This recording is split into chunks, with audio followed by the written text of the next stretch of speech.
प्यारे बच्चों, hope that आपकी स्टडी ठीक ठाक चल रही होगी। मेरी आजकल वीडियो की फ्रीक्वेंसी काफ़ी डिस्टर्ब हो गई है और कोशिश कर रहा हूँ कि उसको मेंटेन करने के लिए कि मैं आपको रोज़ पे रोज़ वीडियोस देते जाऊँ, लेकिन रोज़ तो पॉसिबल नहीं हो पा रहा है। तो हर दूसरे तीसरे दिन में तब भी एक वीडियोस देने की कोशिश करता हूँ। इससे पहले मैंने आपको एम्पियर सर्किटल लॉ बताया था। आज हमें एम्पियर सर्किटल लॉ के बेसिस पे मैग्नेटिक फील्ड निकालना है एक long straight current carrying conductor के ऊपर। ठीक है, मैं आपको ज़्यादा टाइम लॉस नहीं करता, सीधे वीडियो पे स्ट्राइक कर रहा हूँ और होप दैट आपको वीडियोस पसंद आ रहे होंगे। और उसमें अगर किसी में कोई प्रॉब्लम क्रिएट होती है तो आप उसमें एक कमेंट बॉक्स में डाल दें कि सर इस पे वीडियो बनाएं या फिर इस पे आपको ये दिक्कत है, ये समझ में नहीं आया है, आप इसमें फिर से एक्सप्लेन कर दें तो मैं फिर से आपको लिए वीडियोस बनाना स्टार्ट कर दूंगा। ठीक है, आज हमारे पास है magnetic field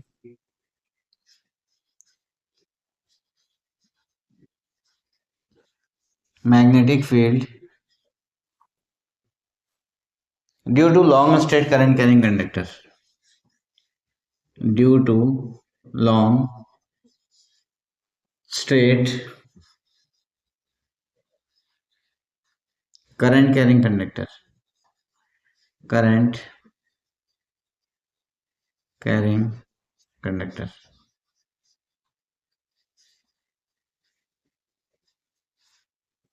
magnetic field due to long straight current carrying conductor, ये हमें एम्पियर सर्किटल लॉ से निकालना है, इसलिए ये थोड़ा सा इम्पोर्टेंट हो जाता है। बच्चों एक क्वेश्चन है, यहाँ पर आपके पास ये कंडक्टर था, ये कंडक्टर है ऊपर की तरफ, ये इसमें से हमने एक के मैग्नेटिक फील्ड बनाया। इसकी जो मैग्नेटिक फील्ड होगी वो आपके पास ऐसे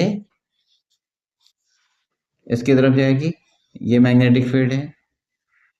जो इसका जो मैग्नेटिक फील्ड है तो यहाँ पर हमने ये बनाया dl और इस साइड में ही आपके पास db है, दोनों ठीक है। एम्पियर एम्पियर सर्किटल लॉ बनाएंगे इसमें, एम्पियर सर्किटल लॉ के बेसिस पे। तो इसमें कितना था बच्चों, म्यू नॉट, इसमें था एम्पियर सर्किटल लॉ क्या कहता था कि integration of b into D L, ये हुआ करता था, इक्वल्स टू कितना होगा, है ना, b into integration b into D L, line integral of the magnetic field. अब इसके बाद यहाँ पर हमारे पास हालांकि इसको अगर हम वेक्टर से करें, ये आपको वेक्टर के फॉर्म में था, integration of B D L cos theta.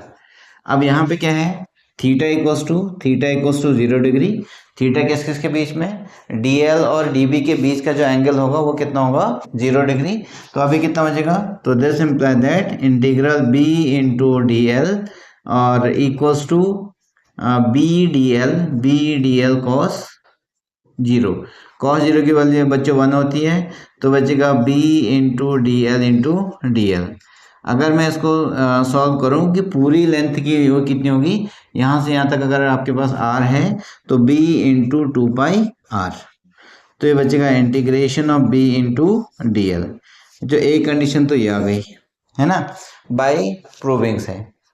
अब उसके बाद इक्वेशन फर्स्ट तो ये हो गया, इसके बाद क्या होगा कि एम्पियर सर्किटल लॉ लगाया, by ampere circuital law, by ampere circuital law, by ampere circuital law. अब इसमें क्या आ गया हमारे पास, ये हो गया b into D L, b into D L is equals to mu not into of I, कितना हो गया, mu not into of I. ठीक है, ये आपके पास इक्वेशन सेकेंड हो गई, ये आपके पास इक्वेशन सेकेंड आ गई, इक्वेशन सेकेंड। अब क्या होगा, from equation first and second, from equation first and second we get, बच्चों अब हमें क्या मिला, from equation first and second we get, तो फर्स्ट कितना था हमारे पास, ये था b into 2πr is equals to mu not into of I, तो b is equals to mu not I upon of 2πr। यही आपके पास लॉन्ग करंट कैरिंग कंडक्टर की वजह से जो मैग्नेटिक फील्ड था वो आपके पास आ गया कि 10 B is equals to mu not I upon of 2 pi r। ये एम्पियर सर्किटल लॉ से current long state current carrying conductor के बीच में आपका मैग्नेटिक फील्ड आ चुका है बच्चों। ठीक है, अब उसके बाद इसके कुछ नोट है, कुछ इंपॉर्टेंट पॉइंट हैं। नोट इंपॉर्टेंट पॉइंट है इसके। फर्स्ट पॉइंट की बात कर रहे हैं, हर एक पॉइंट पर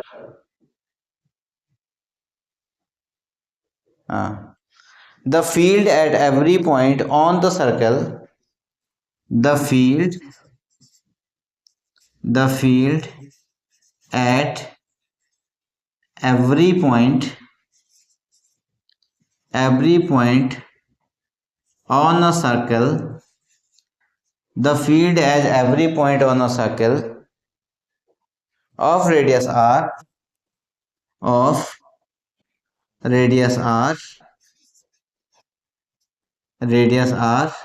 is same। अभी ये सेंटेंस का एक्सप्लेनेशन बताता हूँ पूरा। is same in magnitude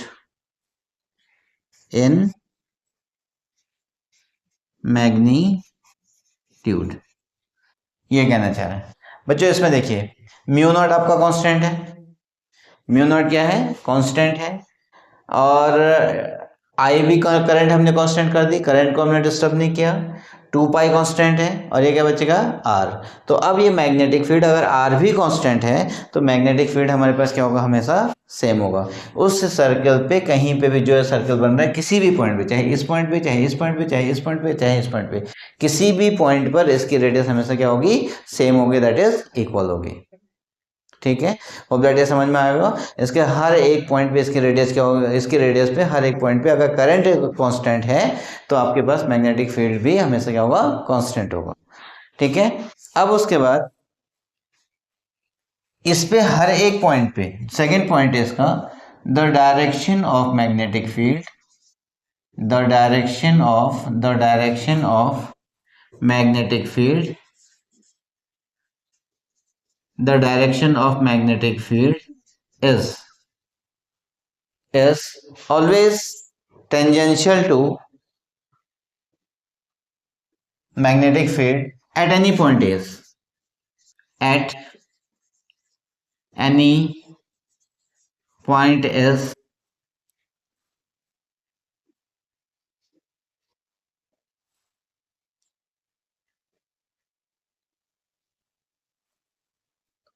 tangential to it, हर एक पॉइंट पे इसकी डायरेक्शन जो है वो क्या है, इसके टेंजेंशियल है। ठीक है, मतलब ये अगर मैं इसको ऐसे जनरेट करूं, ये वाला, ये पॉइंट हमारे पास सेकंड पॉइंट हो गया बच्चों, ये सेकंड पॉइंट है।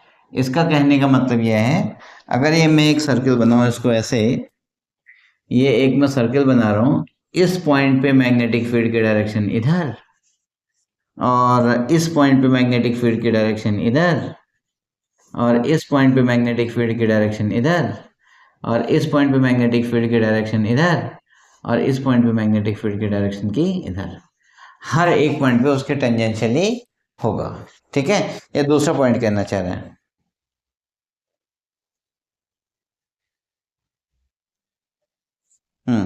थर्ड पॉइंट है बच्चों, अब ये यहाँ तो हमने स्ट्रेट करंट कैरिंग कंडक्टर के बारे में बात की थी, अब इसी में हम दूसरी कंडीशन में जा रहे हैं। अगर हमारे पास कंडक्टर इनफाइनाइट भी हो, अगर हमारे पास कंडक्टर इनफाइनाइट भी हो तो हम क्या कह सकते हैं, इसको कह सकते हैं इवन दो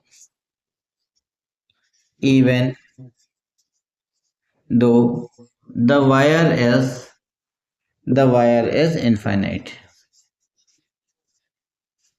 देखो, even though the wire is infinite, अगर वायर आपका पूरा अगर इनफाइनाइट भी है,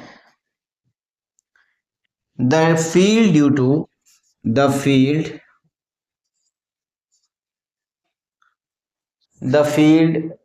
ड्यू टू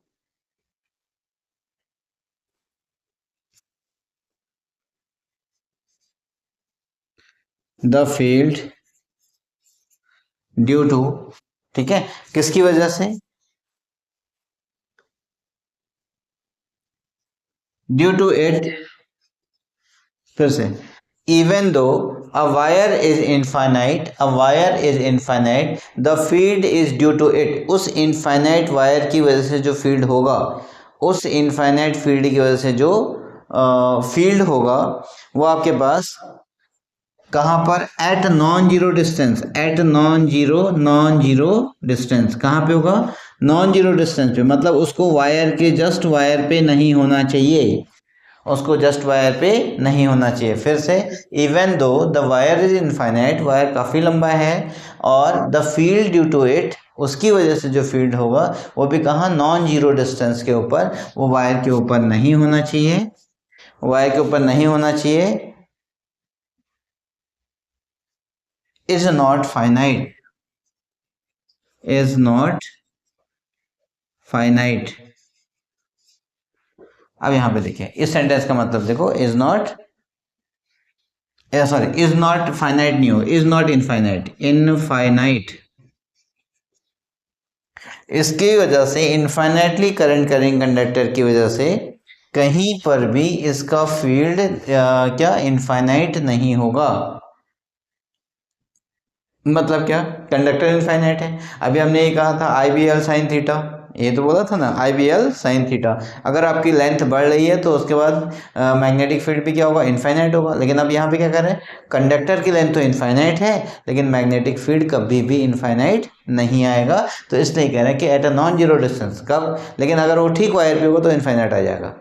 कैसे, अब यहाँ पे देखो, b इक्वल्स टू, इसमें है b is equals to mu not I upon 2 pi r, ये नॉन जीरो, ये वायर में नहीं होना चाहिए, ये यहाँ पर है, ये वायर है आपके पास, यहाँ पे नहीं होना चाहिए, यहाँ पर आपका r इक्वल्स टू 0, तो इसके लिए इनफाइनाइट हो जाएगा, लेकिन वायर के लिए इनफाइनाइट नहीं होगा। अगर वायर इनफाइनाइट है तो मैग्नेटिक फील्ड इनफाइनाइट नहीं होगा किसी भी सर्कमस्टेंसेस पे। ओके, अब उसके बाद, हाँ ये बच्चों 3 पॉइंट्स हैं आपके पास, काफ़ी इंपॉर्टेंट हैं, और होप दैट ये सेंटेंस समझ में आ गया होगा। अच्छा, नोट का पॉइंट क्या था, पहला पॉइंट था the field at every point, इस सर्कल पे हर एक पॉइंट पे जो फील्ड होगा वो कैसा होगा, रेडियस आर पे उस मैग्नीट्यूड में सेम होगा।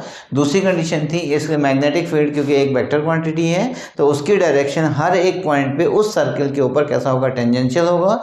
और दूसरा क्या था, अगर इवन दो, अगर वायर भी अगर हमारे पास अगर इनफाइनाइट है, अगर वायर कैसा है, इनफाइनाइट है, तो उस पर जो मैग्नेटिक फील्ड होगा वो इनफाइनाइट नहीं होगा, बशर्ते कि उसको उस वायर पे नहीं होना चाहिए, मतलब not infinite distance, not in a non zero distance, it should not be infinite. Hope that ये समझ में आ गया। वीडियो को पॉज करके आप तब तक नोट्स बनाने कॉपी कर लें इसको। हाँ, वीडियो को लाइक शेयर एंड सब्सक्राइब करना ना भूलें। हाँ बच्चों, इसमें जो फोर्थ नोट है वो काफ़ी इम्पोर्टेंट है। इसका जो फोर्थ पॉइंट है, फोर्थ पॉइंट वो क्या है, देखिए, एम्पियर सर्किटल लॉ हमेशा स्टेडी करंट के लिए यूज होगा ताकि करंट फ्लक्चुएट नहीं होना चाहिए। नेक्स्ट पॉइंट क्या है, for the ampere circuital law hold good for the steady current only, ठीक है, there is no fluctuation in between them. तो क्या, ampere circuital law hold for, ampere circuital law, amperes circuital law is hold, is hold for steady current, for steady current, किसके लिए भैया, steady current के लिए hold होगा, for steady current, ठीक है, hold good for the steady current which do not fluctuate with time, which do not fluctuate, which do not fluctuate with time, जो time के साथ फ्लक्चुएट नहीं होगा, ठीक है। एम्पियर्स लॉ कहाँ पे होगा, कि स्टेडी करंट के लिए होगा जो टाइम के साथ फ्लक्चुएट नहीं होगा, तो that is known as the ampere circuital law, वहाँ पे बहुत अच्छा होल्ड करेगा, ठीक है। अब इसमें आपको मैं दिखा दूं कि कौन कौन से हमारे पास 2-3 लॉ थे। इसमें नोट 5 है, नोट 5 है, एक में है इलेक्ट्रोस्टैटिक में कौन से लॉ थे, इलेक्ट्रोस्टैटिक्स में कौन से लॉ थे, और दूसरे में क्या हो गया कि मैग्नेटिज्म में कौन से लॉ थे। ठीक है ना, ये दो कंडीशन हो गई, एक इलेक्ट्रोस्टैटिक में कौन सा लॉ था और मैग्नेटिज्म में कौन सा लॉ था। ठीक, यहां पर आपका कूलॉम्स लॉ था, यहां पर आपके पास कूलॉम्स लॉ था, Coulomb's law of the electrostatic, और कूलॉम्स का लॉ यहां पे कन्वर्ट हो गया किसमें, Biot Savart law, Biot Savart law, Biot Savart law यहां पे आ गया। ठीक, और दूसरा इसमें जो था वो था गॉस लॉ, इसमें क्या था कि गॉस लॉ, गॉस लॉ, और यहाँ मैग्नेटिज्म में गॉस लॉ के रिप्लेस में कौन सा लॉ आ रहा है, कौन सा लॉ आ रहा है बच्चों, वो आ रहा है आपका ampere circuital law, ampere circuital law,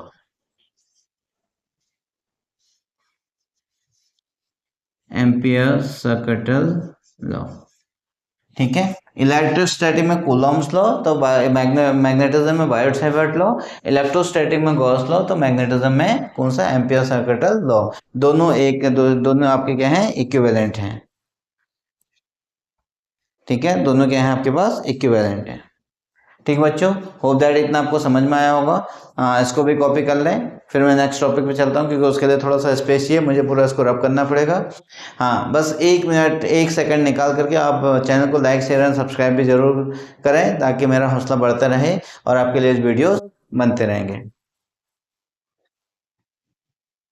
हाँ बच्चों, अब है सोलेनॉइड।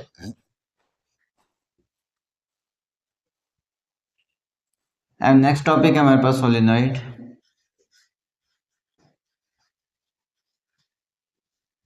सोलेनॉइड, अब देखो इस सोलेनॉइड में क्या है, सोलेनॉइड एक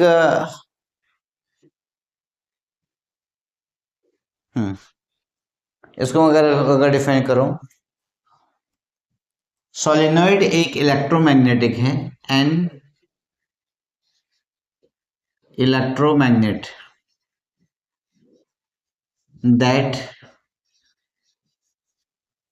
solenoid as an electromagnet that is capable of gathering, that is capable of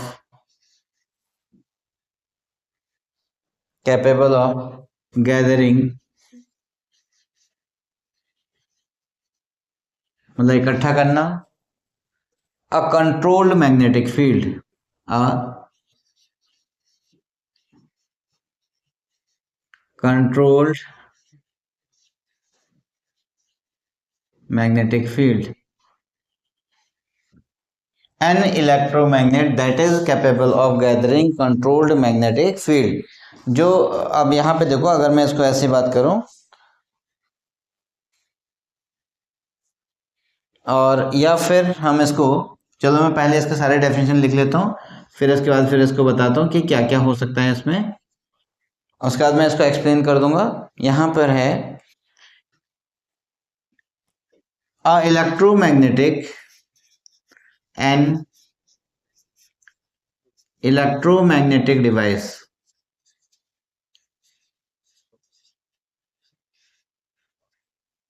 an electromagnetic device that converts electrical current, that converts electrical current, an electromagnetic device that converts the electrical current into mechanical motion, into mechanical motion, an electromagnetic device, एक ऐसा electromagnetic device जो electrical current को magnetic motion में convert करता है, mechanical motion में convert करता है। ठीक, अब ये कह रहे हैं it consists of a long wire, it consists of a long wire, it consists of a long wire wound in the form of a helix, wound in the form of helix, in the form of the helix, where the neighboring turns where the neighboring terms GHBOURING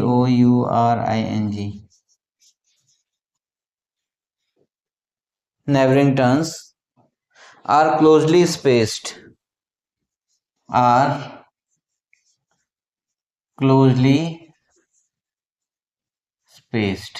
अब देखो बच्चों, इस पूरे का feel लेके आते हैं अपने इस सेंटेंस के अकॉर्डिंग। पहले कह रहा है कि एक इलेक्ट्रोमैग्नेट है जो कंट्रोल्ड मैग्नेटिक फील्ड को गैदर करता है। मतलब ये इसका जो स्ट्रक्चर था वो स्ट्रक्चर कैसे था, एक हमने एक लॉन्ग वायर लिया ऐसे, और इस वायर को हमने हेलिक्स के फॉर्म में कन्वर्ट करने की कोशिश की।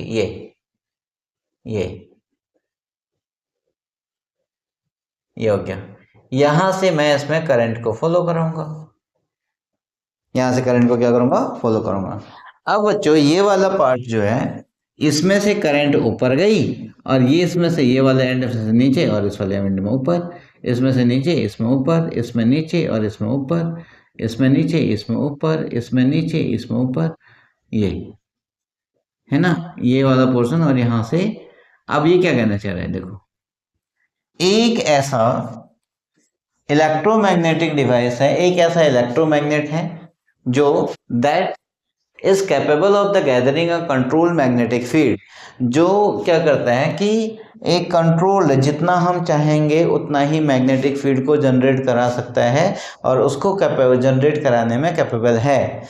वो डिपेंड करता है कि आई के ऊपर, हम कितना इसमें से आई दे रहे हैं। ठीक है, यहाँ से आई दिया तो इसके अंदर करंट जनरेट हुई, पहली कंडीशन तो ये थी। कंट्रोल्ड इसलिए कह रहा है क्योंकि ये डिजायरेबल है, जितना हम करंट, जितना हमें डिजायर जरूरत पड़ेगी उतना हम इसमें जनरेट कर सकते हैं। दूसरा है an electromagnetic device that converts the electrical current into the mechanical motion. अब यहाँ पे देखो ये करंट थी, इस करंट को इसने मैग्नेटिक फील्ड में कन्वर्ट किया, इस करंट को मैग्नेटिक फील्ड में कन्वर्ट किया और जो मोशनल के फॉर्म में होते हैं, तो इसलिए उसने क्या कर दिया कि that is mechanical motion. It consists of a long wire in turns, long wire wound in the form of helix। ये हेलिक्स है, लॉन्ग वायर था, इसको हमने टर्न किया ऐसे हेलिक्स के फॉर्म में, ऐसे ऐसे टर्न किया। And helix the neighbouring turns are very close to the each other, ये बहुत पास में होंगे। ये इसके स्टेटमेंट के अकॉर्डिंग ये डायग्राम बन गया, है ना। तीनों कंडीशन आपके समझ में आ गई। अब इसमें बच्चों आपको मैग्नेटिक फील्ड निकालना है। मैग्नेटिक फील्ड अब है magnetic field due to the long solenoid, heading में लिख रहा हूं magnetic field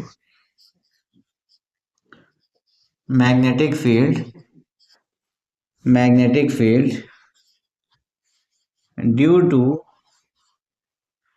to a long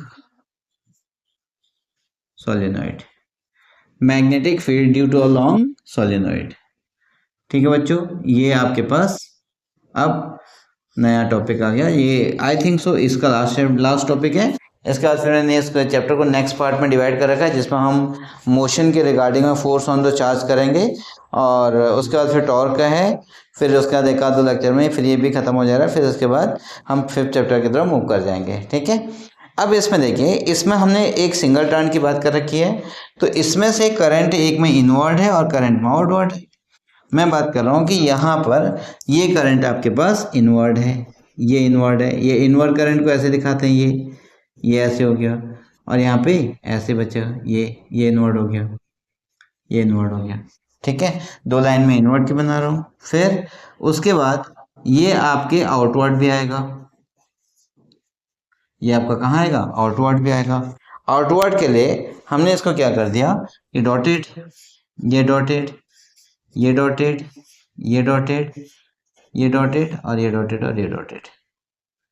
तो फिर यहाँ पर ये डॉटेड, ये डॉटेड हो गया, ये डॉटेड हो गया, ये डॉटेड हो गया, ये डॉटेड हो गया और ये डॉटेड हो गया। ये है आपके पास इनवर्ड और आउटवर्ड। मतलब ये यहाँ से करंट इनवर्ड जा रही है ऐसे, और करंट यहाँ से बाहर आ रही है, ये ठीक है ना, यहाँ से इनवर्ड और यहाँ से बाहर की तरफ आ रही है। अगर मैं इसकी बात करूँ तो इस वाले टर्न को अगर मैं, ये अभी तो आपको ऐसे दिख रहा है, ये ऐसे दिख रहा है इसमें, ये एक्चुअल में ऐसे है, तो यहाँ से एक से करंट इनवर्ड, एक से करंट आउटवर्ड जाएगी। ओके, अब इसमें हमने एक सोलेनॉइड बनाया, ये एक सोलेनॉइड की कॉइल थी, ये एक सोलेनॉइड का कॉइल है, ये बच गया। ठीक, इसका नाम दे दिया मैंने ए बी सी डी। ये हो गया ए, और ये बचेगा बी, और ये बचेगा सी, और ये बचेगा डी। ये 4 पॉइंट है। क्या हो गया हमारे पास, ए बी सी डी। ठीक, अब इसमें देखो बच्चों कि इसका जो मैग्नेटिक फील्ड की जो डायरेक्शन होगी वो कैसे जाएगी। मैग्नेटिक फील्ड की डायरेक्शन इसमें से यूं, और चलो मैं इसमें ऐसे दिखा रहा हूँ, मैग्नेटिक फील्ड की डायरेक्शन यूं भी जाएगी ऐसे, और यहाँ से ऐसे जाए, ऐसे घूम करके ये मैग्नेटिक फील्ड की डायरेक्शन आएगी। मैग्नेटिक फील्ड की डायरेक्शन नहीं दे रहे ये बच्चा। अब इसमें आपके पास 4 पोर्शन है। बाय एम्पियर का सर्किटल लॉ के according, as by ampere circuital law, by ampere circuital law, by ampere circuital law के अकॉर्डिंग ये कितना बचेगा, mu into of D L is equals to mu not I. बच्चों एक ही हो गया टोटल। ठीक है, अब इसमें अगर हम देखें तो टोटल जो मैग्नेटिक फील्ड आया वो कहाँ से आ रहा है उसको हम बात करेंगे। तो पहले तो ए से बी तक गया। नाउ अब इसका जो मैग्नेटिक फील्ड है, हम इसको ऐसे रिप्रेजेंट करते हैं बी इंटू डी एल। कहाँ, एक तो ए से बी तक, फिर बी इंटू डी एल। इसमें देखिए करंट और मैग्नेटिक फील्ड एक दूसरे के पैरेलल में है, ओके। उसके बाद ये हो गया, फिर plus integral B to C B into D L, ये भी हो गया। फिर plus integral C to D B into D L, ये भी हो गया। फिर plus integral D to A, और ये कितना B into D L theta हो गया।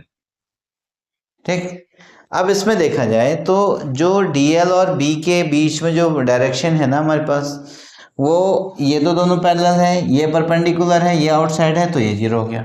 अब यहाँ पे now integration B to C B D L is equals to integration B to C B into D L cos 90। तो इसकी वैल्यू हो गई 0, इसकी वैल्यू कितनी होगी 0।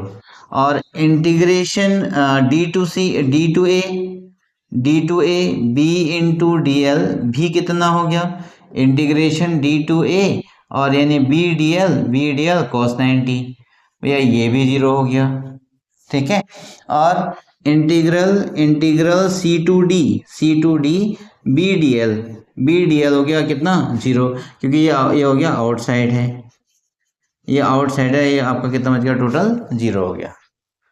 ठीक है, यानी सोलेनॉइड के आउटसाइड में भी मैग्नेटिक फील्ड 0 है, और बी ये दोनों क्या है, ये परपेंडिकुलर, ये ऑलरेडी 0 हो गए। अब बच क्या गया आपके पास ये वाली कंडीशन। ठीक है, अब इसमें ओवरऑल अब हमने क्या निकाला,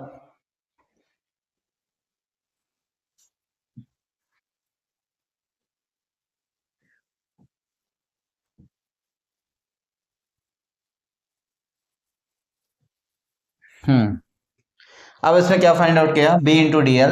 तो integration of b into D L is equals to integration b into D L equals to कितना आ गया बच्चों, ये आ गया आपके पास a to b into D L cos 0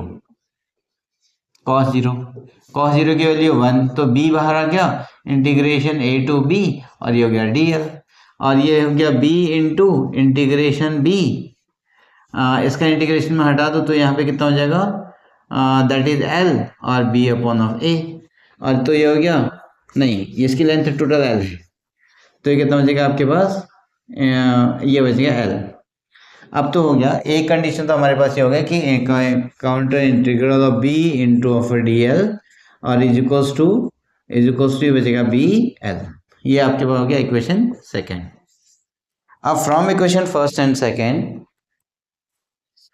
from equation first and second we get, अब बच्चों हमें क्या मिला, इक्वेशन फर्स्ट और सेकेंड से हमें क्या मिल रहा है, दोनों को इक्वल कर देंगे तो ये बचेगा mu not B into L is equals to mu not into I, mu not into आई।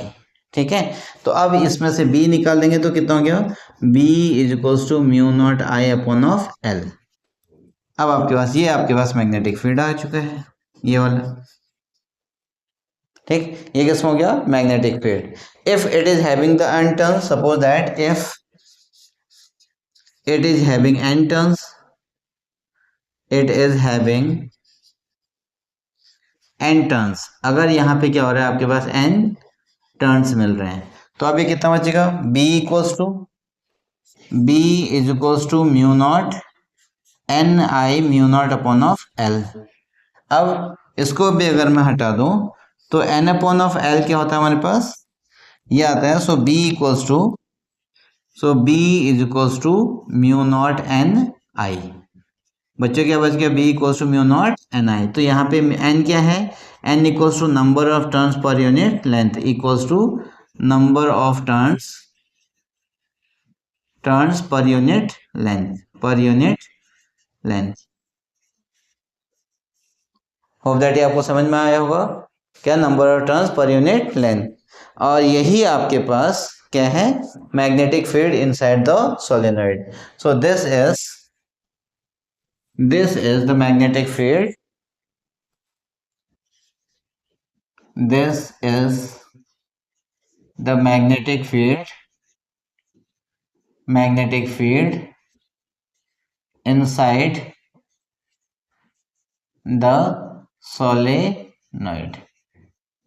ये बच्चों मैग्नेटिक फील्ड के इनसाइड में क्या है, आपके पास मैग्नेटिक फील्ड है, कौन सा, that is B is equals to mu not N I. ये हमेशा यूनिफॉर्म होता है। होप दैट ये आपको समझ में आ गया होगा, ये आपका फाइनल यहाँ तक का था। तो बच्चों आज का ये टॉपिक भी खत्म होता है, क्योंकि वीडियो की लेंथ काफ़ी हो चुकी है, उसमें भी हाफ एन आवर से ऊपर जा चुका है, और अब थोड़ी सी डाउनलोडिंग में भी प्रॉब्लम क्रिएट होती है नेट की कनेक्टिविटी की वजह से। आज ये एक लेक्चर मेरा एक पार्ट खत्म हो चुका है, सेकंड पार्ट फोर्स पे है, थर्ड पार्ट और के ऊपर होगा, उसके बाद फिर इसके एनसीईआरटी के न्यूमेरिकल आकर के फिर मैं नेक्स्ट चैप्टर को स्टार्ट करूँगा। Till then okay, bye bye. अगर हाँ दोस्तों, बच्चों अगर पसंद आ रहा हो चैनल तो एक बार कुछ 1 या 2 सेकंड निकाल कर चैनल को लाइक शेयर एंड सब्सक्राइब भी जरूर कर दें, और ताकि मेरा हौसला बढ़ते रहेगा और मैं आपके लिए वीडियोस बनाते रहूं। तब तक वीडियो को पॉज करके कॉपी करें।